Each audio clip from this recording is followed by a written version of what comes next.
Bocah berusia 9 tahun yang ditemukan meninggal di rumahnya dalam kondisi penuh luka dimakamkan di tempat pemakaman umum Kecamatan Citangkil, Kota Cilegon, Banten. Pemakaman dilakukan setelah polisi selesai melakukan otopsi untuk mencari penyebab kematian anak itu.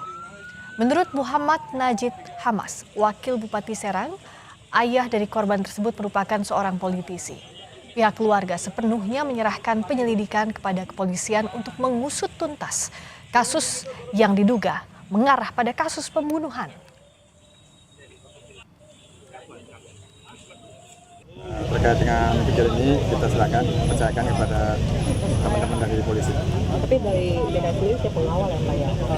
Bisa Kita menyerahkan ke pihak kepolisian supaya lebih tidak ada intervensi apapun. Tapi kita doakan semoga semuanya lancar dan pelakunya ditemukan dan diberi hukuman sesuai dengan ketentuan undang-undang.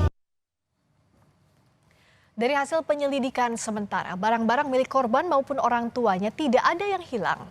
Namun polisi masih akan terus mendalami dan belum bisa mengungkapkan motif di balik kasus dugaan pembunuhan tersebut. Tim Reskrim Polres Cilegon masih melakukan serangkaian penyelidikan dengan memeriksa 8 saksi dari pihak keluarga maupun pihak luar. Dugaan sementara untuk kasus ini itu dugaan pembunuhan.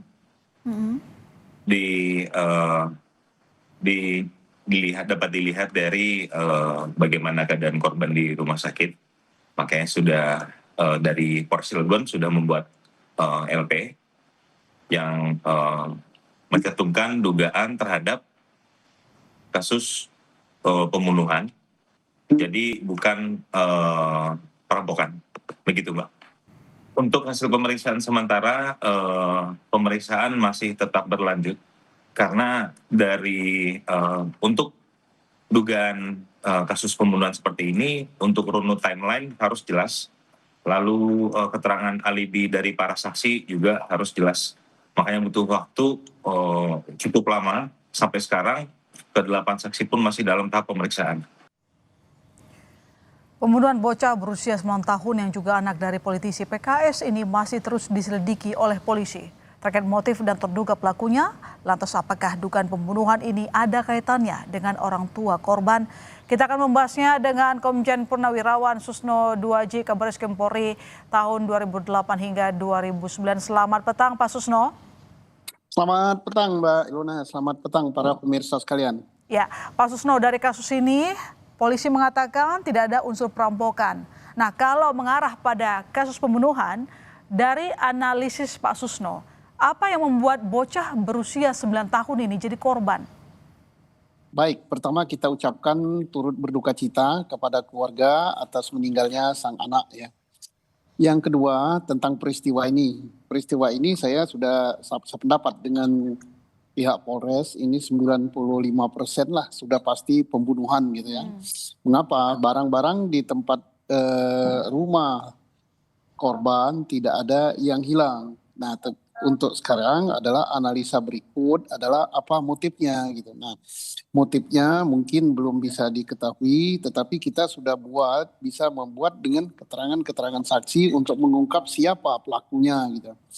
Dengan ketahuan siapa pelakunya, maka motivasi pembunuhan akan terungkap ya. Walaupun ini perbuatan kriminal ini kecil sekali terkait dengan peristiwa untuk pencurian gitu. Nah, tinggal nanti mengapa anak-anak di bawah umur dibunuh gitu ya.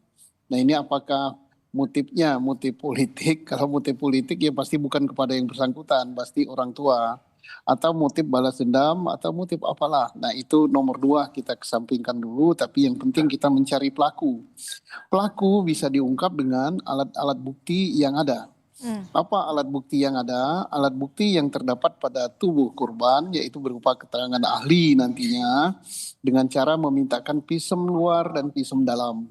Dari visum luar itu kan sudah terungkap bahwa banyak bekas-bekas itu penganiayaan, ada luka dan sebagainya. Nah, ini berarti jelas ada orang lain yang terlibat gitu.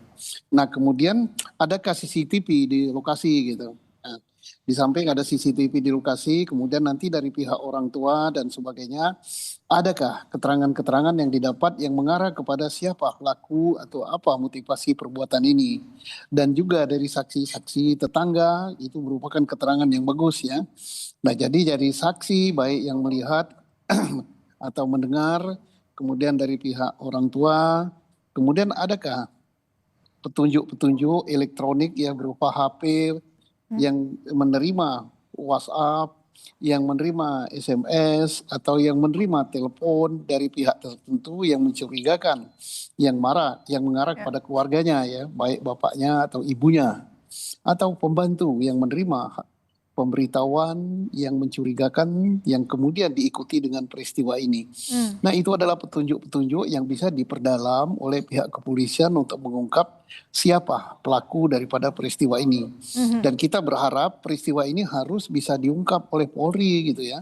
Jadi kalau tidak diungkap, ini dampaknya selain kepada keluarga korban, kepada masyarakat ya, kepada orang tua yang lain gitu. Mereka merasa takut, merasa was-was, meninggalkan rumah dan sebagainya, meninggalkan anak gitu. Kalau terjadi peristiwa yang serupa, maka harus diungkap tuntas gitu ya. Pak Susno, seperti yang Anda sebutkan sebelumnya, kita tahu dari hasil visum sementara ini ditemukan korban dengan penuh luka, tidak cuma satu tapi juga beberapa bagian. Jadi dari hasil visum ini apa yang mungkin Pak Susno bisa simpulkan? Saya menyimpulkan bahwa itu ada semacam dendam ya. Dendam karena kalau misalnya hanya ingin membunuh saja tidak perlu terlalu banyak melukai, mencederai daripada korban ya. Dan apalah gitu dilakukan kok terhadap anak-anak. Ini berarti dendam yang sedemikian besar kepada pihak keluarganya. Kalau anak itu kita tidak tahu gitu. Namun patut juga diungkap tentang pribadi, tentang daripada si anak itu, kepada siapa dia berteman, kepada siapa dia berhubungan gitu. Tapi apapun ini harus diungkap tuntas gitu. Jadi kalau memang ada dugaan pembunuhan dilakukan karena motif dendam, maka pelakunya kira-kira apakah orang luar rumah, bukan keluarga, atau bisa saja orang terdekat?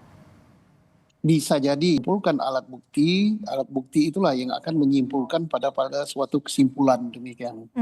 Mungkin bisa saja korban sendiri di rumah, atau bisa jadi juga misalnya ada orang lain di rumah, artinya bisa menyasar orang yang dalam rumah tersebut ya Pak Susno? Bisa, tapi kalau untuk salah sasaran itu kemungkinan kecil gitu ya. Karena kalau salah sasaran, karena orang yang niatnya ingin mencederai atau ingin membunuh, dia harus paham betul siapa sasaran itu gitu. Nah, paham dari wajah, nama, identitas. Jadi kalau untuk salah sasaran kemungkinan kecil gitu. Saya yakin bahwa sasarannya memang keluarga ini gitu, si anak ini yang harus dicederai. Nah, tetapi mengapa dicederai? Mungkin ada sesuatu masalah dengan keluarganya gitu. Pak Susno, rumahnya kan cukup besar begitu kan, banyak barang-barang, letaknya juga mungkin luas. Tapi ini pelaku bisa mendapatkan korban. Bagaimana kita bisa membaca ini? Apakah memang dugaannya pelaku tahu benar denah lokasi rumah, tahu benar bagaimana kondisi rumah begitu? Ya, karena ini kita tepis kemungkinan untuk kejahatan pencurian ya, karena tidak ada benda yang hilang ya. Kalau itu pencurian berarti kepergok langsung membunuh, tetapi ini kan tidak ada benda yang hilang mungkin. Nah ini sasarannya memang ingin mencederai si anak atau keluarga yang lain. Nah tentunya untuk perbuatan seperti ini si pelaku tidak langsung ujuk-ujuk dengan tiba-tiba masuk langsung berbuat. Pasti dia sudah mengintai, sudah mengamati daripada rumah itu, sudah mengamati sasaran siapa. Kalau tidak ketemu yang ini, dia harus hafal betul. Pasti sudah dipantau sekian hari sebelum peristiwa begitu. Itulah makanya perlu tadi disampaikan mungkin jejak digital gitu. Pak Susno, kira-kira kalau misalnya dilihat dari karakter luka tertentu, bisa nggak sih menunjukkan dalam mengungkapkan kasus pembunuhan? Kalau dari luka hanya bisa mengungkap misalnya bahwa peristiwa ini adalah pembunuhan, kecelakaan atau apa, tetapi tidak akan mengarah kepada siapa pelakunya. Karena untuk dari luka itu tidak menjejak, tidak menimbulkan tidak ada identitas daripada pelaku, tetapi juga bisa digunakan sebagai alat untuk menjembati ke alat bukti yang lain. Jadi lukanya itu, oh ini pisau, oh ini begini, maka dihubungkan dengan alat bukti yang lain, misalnya alat bukti elektronik berupa CCTV, berupa jejak di HP, ataupun alat bukti lain yang diberikan keterangan saksi, maka akan memperkuat siapa terduga sebagai pelakunya. Terakhir Pak Suno, ini kan kakak korban jadi orang pertama yang menemukan korban. Jadi apakah dalam kasus ini diperlukan pendampingan psikis termasuk perlindungan saksi? Semua orang-orang yang di bawah umur yang dimintai keterangan, walaupun keterangan dia tidak bernilai sebagai saksi, sebagai orang dewasa, pada saat diperiksa itu sebaiknya dan wajib didampingi oleh seorang ahli kejiwaan gitu, supaya dia memberi keterangan yang bagus, yang baik dan tidak trauma gitu. Baik, terima kasih Pak Susno telah bergabung di Sapa Indonesia Malam. Selamat petang Pak Susno. Selamat petang, salam semuanya.